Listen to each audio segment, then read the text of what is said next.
Welcome to the WHHI Daily News. I'm Robyn Zimmerman. Let's begin with today's news headlines. Beaufort's International Film Festival starts today and could break attendance records. The 18th annual festival will feature 2 movies filmed in the Lowcountry and a Hollywood star who receive the Lifetime Achievement Award and also play a musical show at Marine Corps Air Station Beaufort on Friday night. 80 feature films from 40 countries were submitted, and 6 of them will be judged for awards during the week. And of course, you're invited to watch them all. Gary Sinise, Lieutenant Dan from Forrest Gump, will receive the Pat Conroy Lifetime Achievement Award Saturday night.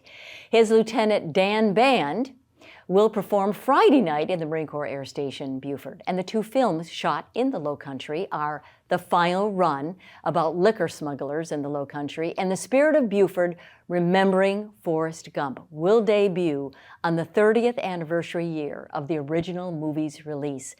And you can find out much more on the website at BeaufortFilmFestival.com.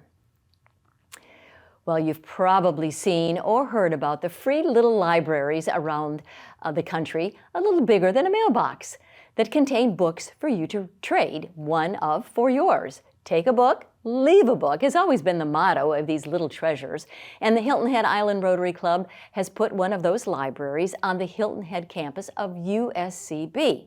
Now, books are for all ages and reading levels, and they will be available at the little box. And children are more than welcome to visit the box, and the location is intentional, trying to encounter beach goers who are parking at USCB in the parking lot and then taking the trolley to the beach.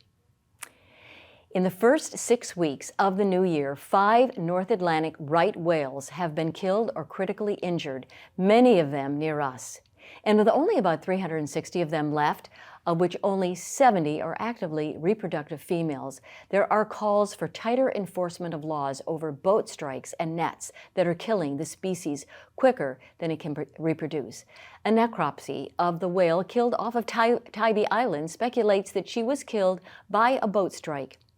Federal law says all boats 65 feet or longer must travel at 10 knots or less between November the 1st and April the 30th in offshore areas around here.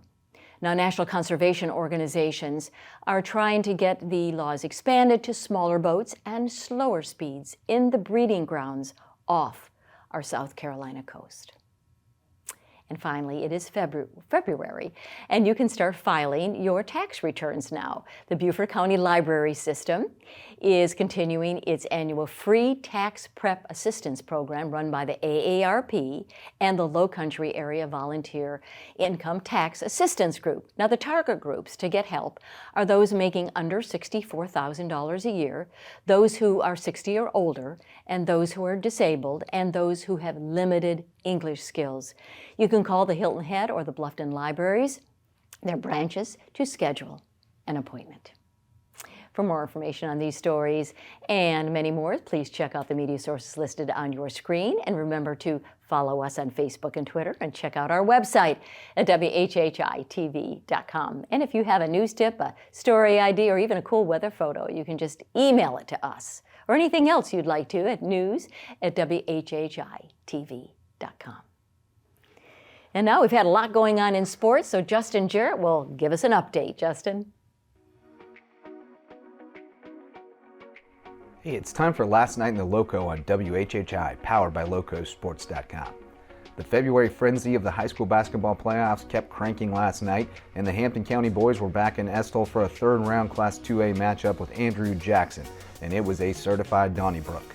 The lead went back and forth for most of the night, but the Hurricanes took over in the fourth quarter as KaVon Chisolm racked up 22 points and 11 rebounds to lead Hampton County to a 68-56 win and a berth in the lower state final against powerhouse Oceanside Collegiate.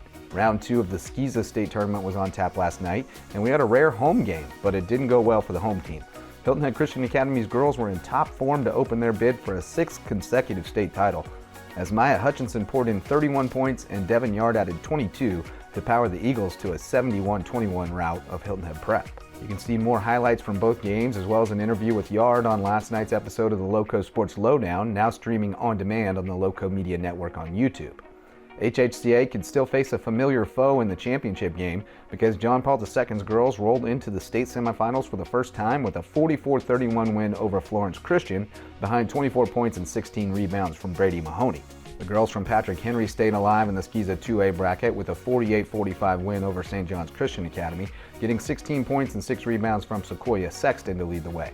The Lowco only went 1 for 3 in that bracket last night though, as Hilton Prep and Beaufort Academy bowed out in round 2. The high school lacrosse season also got underway with Hilton Head's boys edging AC Flora 7-6 and Bluffton's girls holding off Beaufort 8-5. For Lowco Sports and WHHI, I'm Justin Jarrett. Until next time, go Lowco. Thank you, Justin. The weather continues to be chilly. Let's get the forecast, Maria.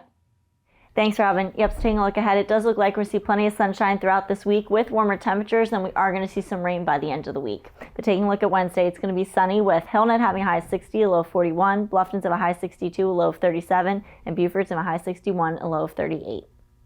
The sunrise for Wednesday is going to be at 7 o'clock, and sunset's going to be at 6:13. Looking at the beach tides, high tide's going to be at 7:10 a.m., and low tide's going to be at 2:14 p.m. Taking a look into the rest of the week, a little bit into the weekend. Thursday, it's going to be sunny with a late passing shower. Highs are going to be in the 60s, lows in the 40s. Then come Friday, we are going to see scattered showers throughout the day, but it should be clearing up by the evening. Highs are going to be in the 60s, lows in the 50s.